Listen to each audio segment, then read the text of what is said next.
এক চমৎকার পুকুরের ধারে বাস করত ব্যাঙো আর ব্যাঙকি নামে সুখী ব্যাঙ দম্পতি। কদিন পরেই তাদের ঘরে আসতে চলেছে নতুন অতিথি।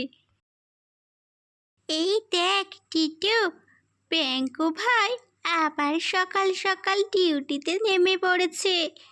বইয়ের জন্য একদম তাজা পোকা চাই তার। হ্যাঁ রে, ব্যাঙ্কু তো মজনু হয়ে গেছে। তা ব্যাঙ্কু ভাই, আজ মেনুতে কি মশা না ফড়িং? হা হা হা। তোরা শুধু আমার পিছনেই লাগবি নাকি একটু সাহায্য করবি? ব্যাঙ্কির এই সময় ভালো ভালো খাবার দরকার। ওর জন্য তো আমি চাঁদের আলো এনে দিতে পারি। ওরে বাবা রে, এত ভালোবাসা! সাবধানে থেকো ভাই, বেশি ওড়াউড়ি করো না আবার। অন্যদিকে ব্যাঙকি একা বসে আছে, তখনও ব্যাঙও ফেরেনি। এমন সময় মিনু মাছ সাঁতরে আসে।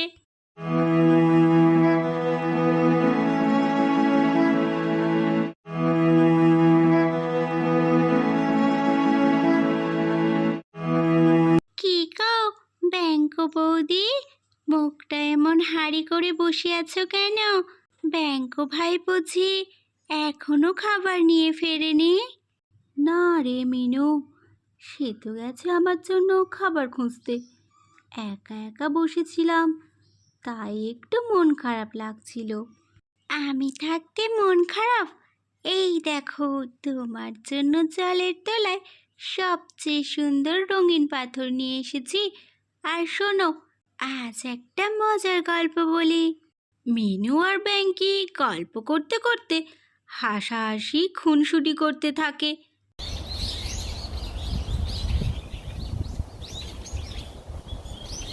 ঠিক তখনই দূর থেকে কুমির বউ রেগে তাদের দিকে তাকিয়ে থাকে। এত সুখ, এত আনন্দ ছোট্ট একটা ব্যাঙ পরিবারের, অথচ কত হাসি খুশি। আর আমার ভাগ্য দেখো। এই শুনছ, ওঠো। উফ, কেন বিরক্ত করছো? শান্তিতে একটু ঘুমাতেও দেবে না? আমাকে ঘুমাতে দাও, আমি খুব খুশি। সারাদিন শুধু ঘুম আর ঘুম। দেখলে না ওই ব্যাঙ দুটো কেমন সুখী সংসার করছে?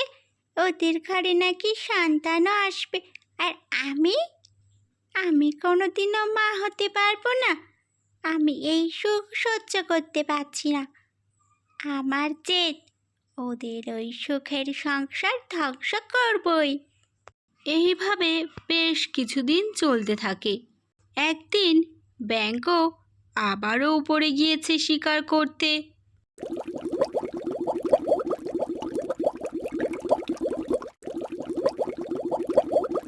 ঠিক সেই সময় কুমির বউ ব্যাঙির কাছে এসে উপস্থিত হয় আর ব্যাঙির দিকে ধীরে ধীরে এগিয়ে যেতে থাকে।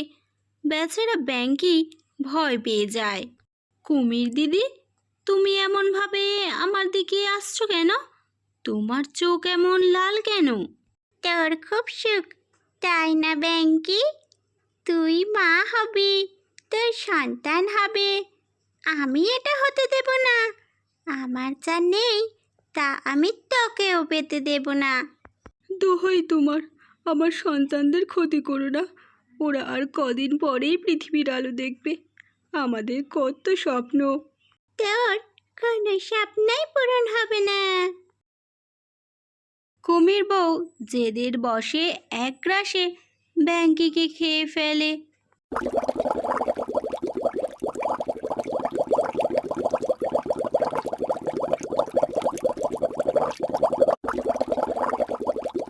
কিছুক্ষণ পর ব্যাঙও বাসায় ফেরে, এসে চিৎকার করে ডাকতে থাকে ব্যাঙিকে।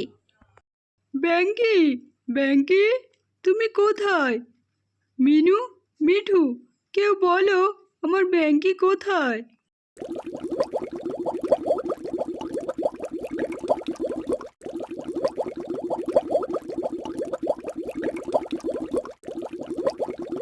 ফ্রেডি ভাই, আমি এসে দেখলাম ওই রাক্ষসী কুমির বউ ব্যাঙ্কি বৌদিকে খেয়ে নিয়েছে। ও ওর নিজের জেদে সব শেষ করে দিল। না, ব্যাংকি, আমাদের সন্তানেরা আমাদের সব স্বপ্ন শেষ করে দিল। আমি এর প্রতিশোধ নেব। ওই কুমির পরিবারকে আমি শান্তিতে থাকতে দেব না। ব্যাঙও দুঃখে কাঁদছে, কিন্তু সে বুঝতে পারে গায়ের জোরে সে কুমিরের সাথে পারবে না। তাই সে বুদ্ধির চাল চালে।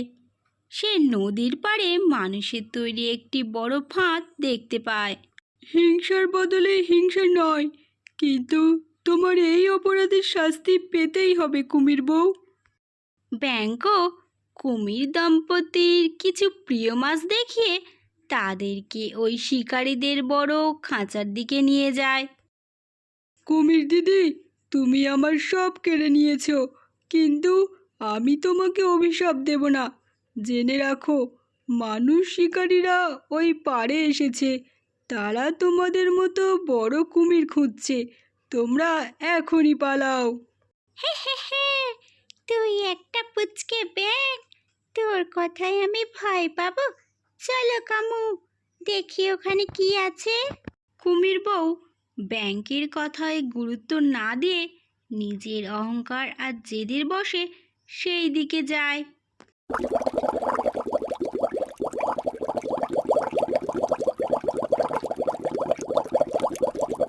এবং খাঁচায় আটকে পড়ে দুজনে। এ তুমি কি করলে বউ? তোমার ওই হিংসা আর জেদের জন্য আজ আমরা খাঁচায় বন্দি হলাম। এখন এরা আমাদের চিড়িয়াখানা নিয়ে যাবে বা মেরে ফেলবে। ব্যাংক, আমাকে ক্ষমা করে দাও। আমি বুঝতে পেরেছি অন্যের সুখ থেকে হিংসা করার ফল কতটা ভয়ানক হয়। আমি আজ নিজের জেদের জন্য নিজের সংসারও হারালাম। আমাকে বাঁচাও। কুমির দিদি, আমি তোমাকে খাঁচায় বন্দি করিনি। তোমার নিজের হিংসা আর জেদ তোমাকেই এই খাঁচায় বন্দি করেছে। তুমি আমার ব্যাংকিকে আর আমার সন্তানদের ফিরিয়ে দিতে পারবে না, কিন্তু আজ প্রকৃতি তোমাকে বুঝিয়ে দিল, অন্যের ক্ষতি করলে নিজের ক্ষতি আগেই হয়। কিছুক্ষণ পর শিকারীদের গাড়ি এসে খাঁচাটি নিয়ে চলে যায়। বন্ধুরা, এই গল্প আমাদের শেখায় যে অন্যের সুখ দেখে কখনো হিংসা করতে নেই। ঈশ্বর বা প্রকৃতি সবাইকে সব কিছু দেন না, কিন্তু তার মানে এই নয় যে আমরা অন্যের ক্ষতি করব। নিজের ভিতরের জেদ ও হিংসা অন্য কারোর ক্ষতি করার আগে নিজের জীবনকেই ধ্বংস করে দেয়। তাই যা আছে তা নিয়েই সন্তুষ্ট থাকুন এবং সবার ভালো কামনা করুন।